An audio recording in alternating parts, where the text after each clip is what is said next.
चलो आगे के देखते हैं, है ना। 11 से, इसके पहले वाले वीडियो लेक्चर में 10 तक किए थे हमने, अब 11 से। अब देखना सेंटेंस क्या है, ही ऑलवेज प्लेड वेल, ये सेंटेंस है। क्या करना है इसमें, चेंज इनटू नेगेटिव, इसे नेगेटिव बनाना है, ठीक है ना। अब पहले सेंटेंस को देखो, ही ऑलवेज प्लेड वेल, ये सेंटेंस किस टेंस का है, तो ये है पास्ट सिंपल का। कैसे पता चला, वर्ब की सेकंड फॉर्म, है ना, सब्जेक्ट प्लस वर्ब की सेकंड फॉर्म, तो इससे हमें पता चला कि ये पास्ट सिंपल का है। अब इसे क्या बनाना है, नेगेटिव बनाना है। लेकिन कई सारे लोग क्या करेंगे, जनरली क्या करते हैं कई सारे लोग कि इसको डिड नॉट से बना देते हैं, ठीक है ना, जो कि गलत है। जो ऑलवेज वाला जो सेंटेंस है वो हमेशा नेवर से बनेगा, ठीक है ना। वो किससे बनेगा, नेगेटिव, वो नेवर से बनेगा, डिड नॉट से नहीं बनेगा। क्योंकि उसका मतलब क्या होगा, देखना, ही ऑलवेज प्लेड वेल, क्या मतलब इसका, उसने हमेशा अच्छा खेला। तो फिर उसका नेगेटिव मतलब उल्टा चाहिए ना अपने को, उसका नेगेटिव चाहिए। तो क्या हो जाएगा, ही नेवर प्लेड वेल, उसने कभी अच्छा नहीं खेला। अगर हम डिड नॉट से बना देंगे तो उसका मतलब तो ये हुआ कि उसने अच्छा नहीं खेला, पर हमें यह कहना कि कभी अच्छा नहीं खेला, क्योंकि यहाँ ऑलवेज है ना, ऑलवेज का नेगेटिव चाहिए हमें। तो इसलिए जब भी ऑलवेज वाला अगर नेगेटिव बनाना हो तो हम क्या करेंगे, नेवर से बनाएंगे, ठीक है। अब यहाँ पे तो क्या हो जाएगा, ही नेवर प्लेड वेल, उसने कभी भी अच्छा नहीं खेला। ऐसा हम ऑलवेज वाला यदि रहेगा तो हम किससे बनाएंगे उसको, नेवर से। अगला है I am taking tea, change into passive voice, इसे पैसिव वॉइस में चेंज करना है। अब देखना, ये यहाँ पे प्रेजेंट कंटिन्यूअस का सेंटेंस है ये वाला, और इसे पैसिव वॉइस में चेंज करना है। तो यहाँ जैसे मैंने इसके पहले वाले वीडियो लेक्चर में हमने बात करी थी, एक दो एग्जांपल जैसे आए थे पैसिव वॉइस के, तो जिसमें हेल्पिंग वर्ब नहीं मिलती उसमें थोड़ी सी दिक्कत आती है कि या तो प्रेजेंट का हो तो इज ए बार लगाते हैं और पास्ट का तो वाज वर्ब। अगर हेल्पिंग वर्ब मिलती है तो पैसिव वॉइस बनाना और ज्यादा आसान हो जाता है हमारे लिए। क्यों हो जाता है, क्योंकि उसी में सब कुछ दिया है। कैसे, आई एम टेकिंग टी, अब इसे पैसिव वॉइस कैसे बनाऊंगा, तो सबसे पहले तो ऑब्जेक्ट को आगे लाऊंगा। तो ऑब्जेक्ट क्या है पूरे में, टी, तो इस टी को मैंने आगे लिया है। अब मुझे देखना है कि हेल्पिंग वर्ब है क्या, हाँ हेल्पिंग वर्ब है, क्या हेल्पिंग वर्ब है, एम है। तो मुझे अगर हेल्पिंग वर्ब वहां पे है तो वो हेल्पिंग वर्ब यहाँ ऑब्जेक्ट के आगे लगाना है। अब यहाँ लेकिन एम जो है इसका एक छोटा परिवार होता है, कौन सा, इज एम आर, ये तीन लोग होते हैं। इनमें से तीनों में से जो फिट बैठता है वो जाता है। तो तीनों में से आई, यहाँ पे टी के साथ कौन फिट बैठेगा, भाई टी के साथ तो एम नहीं लग सकता यहाँ पे, तो फिर ये एम किसको भेजेगा, इज को। तीनों में से कोई भी लगा सकते हैं, तो क्या हो जाएगा, टी इज, ठीक है ना। अब जैसे मैंने कहा था, जैसे पैसिव वॉइस जब हम समझे थे, तो जब भी हेल्पिंग वर्ब लगाते हैं तो हेल्पिंग वर्ब के बाद जो है बी आता है, हेल्पिंग वर्ब के बाद पैसिव वॉइस में बी लगाते हैं। लेकिन ये बी कैसा लगाते हैं, ये यहाँ पे जैसी हमारी वर्ब रहेगी ऐसा बी रहेगा।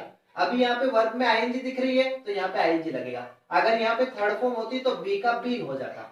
जैसी वर्ब रहती है एक्टिव वॉइस की, ऐसा पैसिव वॉइस में बी रहता है, ठीक है ना।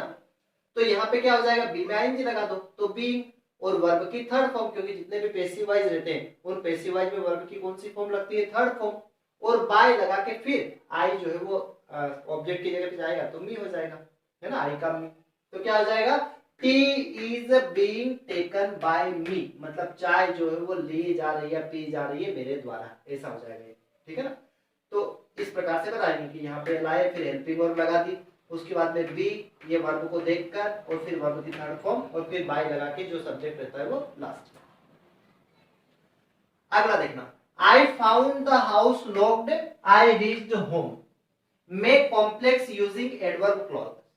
अब यहाँ पे कॉम्प्लेक्स सेंटेंस कैसे बनाएंगे, तो देखना, एक्चुअली ये सेंटेंस पहले इसका हिंदी देखते हैं। I found the house locked, मैंने घर को ताला लगा हुआ पाया, है ना। आई रीच्ड होम, मैं घर पहुंचा।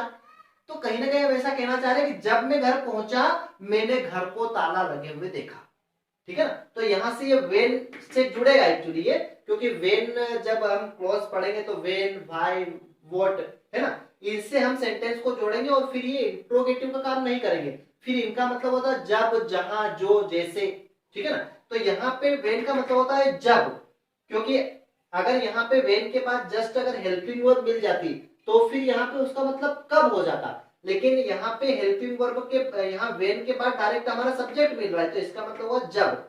तो क्या होगा इसका मतलब, वेन आई रीच्ड होम, जब मैं घर पहुंचा, I found the house locked, तो मैंने घर को ताला लगे हुए पाया। ठीक है, अगला क्या है, ही इज सो वीक, वो बहुत ही कमजोर है, दैट की he can not work any more, कि वो ज्यादा काम नहीं कर सकता। क्या करना है, यूज टू और टू, इसमें टू और टू का यूज करना है। कैसे करेंगे, तो देखना, हम जब भी टू और टू का यूज करें तो ही एज इट इज मतलब सब्जेक्ट एज इट इज आएगा, फिर इज हेल्पिंग वर्ब। अब यहाँ पे ये वाला जो सो है, इस सो की जगह यहाँ पे टू लगा देंगे। अब वैसे इस टू का मतलब होता है किसी चीज की अति होना, बहुत ज्यादा, मतलब ये कह रहे हैं ना कि टू वीक मतलब बहुत ही ज्यादा कमजोर है, बहुत ही ज्यादा होना किसी चीज का। तो ही इज टू वीक, वो बहुत ही कमजोर है। किसके लिए कमजोर है, टू वर्क, काम करने में, एनी मोर, ज्यादा काम करने में बहुत ही कमजोर है। ठीक है ना, तो यहाँ पे क्या हो जाएगा, ही इज टू वीक, वो बहुत ही कमजोर है, टू वर्क एनी मोर। मतलब इसमें हमें क्या करना है कि ही इज, सो की जगह टू लगा देंगे, फिर यहाँ पे टू के बाद वीक है ना, उसके बाद में यहाँ से दैट से जो है डायरेक्ट हमारा जो टू है TO2 वाला, इसको लगा के वर्ब जोड़ देंगे। तो वर्ब क्या है, यहाँ पे क्रिया क्या है, वर्क करना, तो ये डायरेक्ट यहाँ पे वर्ब जोड़ देंगे, है ना। तो क्या हो जाएगा, ही इज टू वीक, वो बहुत ही कमजोर है, टू वर्क एनी मोर, ज्यादा काम करने में। अगला है, we live here since 1952, supply the correct tense of the verb, verb का करेक्ट टेंस यहाँ पे सप्लाई करना है। अब देखना इसमें क्या होगा, ये एक्चुअली देखा जाए तो ये प्रेजेंट परफेक्ट कंटिन्यूअस का है ये वाला, क्योंकि सिंस और सिंस के बाद जब हम टाइम बताते हैं तो ये present perfect continuous, past perfect continuous और फ्यूचर परफेक्ट कंटिन्यूअस, तो फ्यूचर तो हो नहीं सकता है ना, तो वैसे ये पास्ट में बन सकता है, पर ये प्रेजेंट में हम बनाएंगे इसे। वी लिव हियर सिंस 1952, तो क्या होगा ये, वी हैव बीन, अब प्रेजेंट परफेक्ट कंटिन्यूअस में हेल्पिंग वर्ब क्या होती है, हैज बीन या हैव बीन, तो यहाँ पे वी के साथ क्या आएगा, हैव बीन, तो क्या हो जाएगा, वी हैव बीन लिविंग, हम रह रहे हैं हियर यहाँ पे सिंस 1952, मतलब 1952 से हम यहाँ पे रह रहे हैं। तो पास्ट में कोई काम स्टार्ट हुआ और अभी प्रेजेंट में भी चल रहा है, प्रेजेंट परफेक्ट कंटिन्यूअस। ठीक है ना, तो इस प्रकार से इसको बनाएंगे। अब क्या है, our teacher never comes late, make negative without changing the meaning.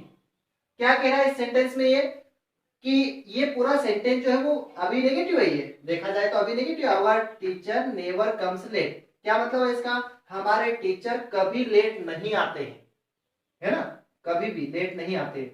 तो अब इसको, ये ऑलरेडी नेगेटिव है, अब इसको ये कह रहा है कि नेगेटिव बनाओ विदाउट चेंजिंग द मीनिंग, इसका मीनिंग चेंज नहीं होना चाहिए और इसको नेगेटिव बनाओ। तो अभी भी तो नेगेटिव है, लेकिन हम नेगेटिव दो प्रकार से बना सकते हैं। कैसे, एक तो नेवर से बना सकते हैं और एक हेल्पिंग वर्ब के बाद नोट लगा के बना सकते हैं।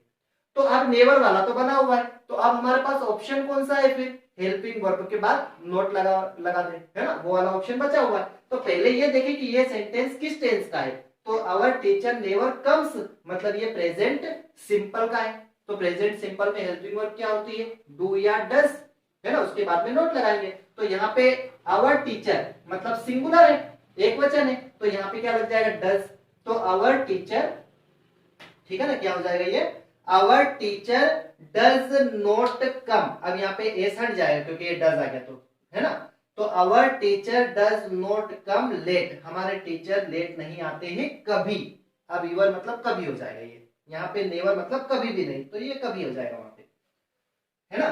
तो क्या हो जाएगा ये, नेवर से हम जो इसको नेगेटिव कैसे बनाएंगे, डज नॉट से। ठीक है, मतलब अब मीनिंग चेंज नहीं हुआ, वही का वही मीनिंग है कि हमारे टीचर कभी लेट नहीं आते, ये भी हमारे टीचर कभी लेट नहीं आते। ठीक है ना, इस प्रकार से ये बताएंगे। अगला देखना, ही इज इल, वह बीमार है, he can't go to office, वो ऑफिस नहीं जा सकता, यूजिंग एडवर्ब क्लॉज। अब एक क्लॉज से जोड़ना है इसे, तो कैसे जोड़ेंगे हम इसको, है ना। अब देखना, दोनों सेंटेंस को आपस में मिलाना है, कैसे मिला सकते हैं, ही इज इल, वह बीमार है, he can't go to office, वो ऑफिस नहीं जा सकता है। अब दोनों को कंबाइन कैसे कर सकते हैं, तो वह ऑफिस नहीं जा सकता, कारण बता देंगे, बिकॉज, क्योंकि, है ना, बिकॉज से जोड़ देंगे, ही इज इल क्योंकि वो बीमार है, he can't go to office, वो ऑफिस नहीं जा सकता, है ना, बिकॉज क्योंकि ही इज इल, क्योंकि वो बीमार है। अगला देखना, दे वर प्लेइंग हॉकी, वे हॉकी खेल रहे हैं। चेंज इनटू पैसिव वॉइस, अब इसको भी पैसिव वॉइस में चेंज करना है। तो जैसे बार बार मैं जैसे इसके पहले मैंने कहा कि हेल्पिंग वर्ब अगर वो दे रहा है तो फिर हमें बहुत ही आसान होता है उसको बनाना। अगर हेल्पिंग वर्ब नहीं है तो फिर हमें सोचना पड़ता है कि प्रेजेंट में इज एम आर, पास्ट में वाज वर, ठीक है ना। तो यहाँ पे दे वर प्लेइंग हॉकी, अब पैसिव वॉइस बनाना है तो सबसे पहले क्या करेंगे, ऑब्जेक्ट को आगे लाए तो हॉकी आगे आ गया, ठीक है ना। अब ये ऑब्जेक्ट आगे आया, अब हमें देखना है कि हेल्पिंग वर्ब है क्या, हाँ है हेल्पिंग वर्ब, क्या है वर। अब यहाँ पे वर तो लग नहीं सकता हॉकी के आगे, क्योंकि वर का परिवार, वर के परिवार में कौन है, वॉज और वर, ये दो लोग हैं। जैसे इज एम आर, ये तीन लोग थे इनके परिवार में, वॉज और वर ये दो लोग हैं। तो अब जो फिट बैठेगा वो आएगा, तो हॉकी के साथ क्या आएगा, वॉज आएगा, तो क्या हो जाएगा, हॉकी वॉज। अब जैसे अगर हेल्पिंग वर्ब रहती है तो बी लगाएंगे, हेल्पिंग वर्ब रहती है यहाँ पे एक्टिव वॉइस में हेल्पिंग वर्ब रहती है तो बी लगाएंगे, और बी कैसा लगाएंगे, वर्ब को देखकर, वर्ब में आईएनजी है तो आईएनजी लगा देंगे। तो हॉकी वॉज बीइंग, और प्ले का प्लेड हो जाएगा बाय देम, और है ना दे का क्या हो जाएगा, देम हो जाएगा लास्ट में। तो hockey was being played, hockey खेली जा रही थी, बाय देम उनके द्वारा, ठीक है। अगला है we saw a very good movie yesterday, change into negative, इसे नेगेटिव में चेंज करना है। तो ये सेंटेंस पहले तो ये पहचानना है कि कौन सा टेंस है, तो टेंस पता चल रहा है, सब्जेक्ट है और वर्ब की सेकंड फॉर्म है, तो सब्जेक्ट सो, ये सी की सेकंड फॉर्म है सो, तो इसका मतलब है कि ये पास्ट सिंपल का है, और पास्ट सिंपल में जब हम नेगेटिव बनाते हैं तो डिड, है ना, डिड नॉट, तो क्या हो जाएगा, वी डिड नॉट सी। अब ये सो का क्या हो जाएगा, सी हो जाएगा, वर्ब की फर्स्ट फॉर्म, जब भी डिड आता है तो वर्ब की फर्स्ट फॉर्म आ जाती है, तो क्या हो जाएगा, we did not see any movie yesterday, हमने कोई मूवी यस्टरडे नहीं देखी, कोई भी मूवी नहीं देखी। फिर अगला है हु आर दे, है ना, हु आर दे, वे कौन है। आई डोंट नो, मैं नहीं जानता, कंबाइंड यूजिंग नाउन क्लोज। अब ये नाउन क्लोज का यूज करना है, तो एक्चुअली जब क्लोज हम पढ़ते हैं तो उसमें जो हु है, विच है, व्हाट है, वेयर है, इससे सेंटेंस को कनेक्ट कर देते हैं, और ये देखा जाए तो ये अभी क्वेश्चन का काम करेंगे। मतलब कहने का मतलब ये कि क्लोज में ये कनेक्टर का काम करते हैं, डब्ल्यूएच वाले वर्ड जो है वो कनेक्टर का काम करते हैं। अब ये कनेक्टर कैसे बनेगा, तो देखना, आई डोंट नो, मैं नहीं जानता, हु दे आर, जो वे हैं, इसका मतलब ऐसा होगा, है ना। तो यहाँ पे हु से जो है वो कनेक्ट कर देंगे और इसको सिंपल बना देंगे। अब ये इंट्रोगेटिव नहीं रहेगा, मतलब दोनों सेंटेंस को कनेक्ट करना है, ये कह रहा है ना कंबाइन करना है, तो कंबाइन कैसे करेंगे, तो भाई कंबाइन करेंगे तो फिर उसको जो है वो इंट्रोगेटिव नहीं रहेगा, वो फिर उसको कंबाइन करके फिर वहां पे डब्ल्यूएच वाले वर्ड का जो, जहां, जैसे, ये मीनिंग निकलेगा। तो सबसे पहले क्या आएगा, आई डोंट नो, मैं नहीं जानता, हु जो, दे आर जो वे हैं, ऐसा है। अब यहाँ पे ऐसा नहीं आएगा हु आर दे कि कौन है वे, है ना, तो ऐसे बनाएंगे इसको, आई डोंट नो, मैं नहीं जानता, हु दे आर जो वे हैं, इसका मीनिंग होगा जो, ठीक है।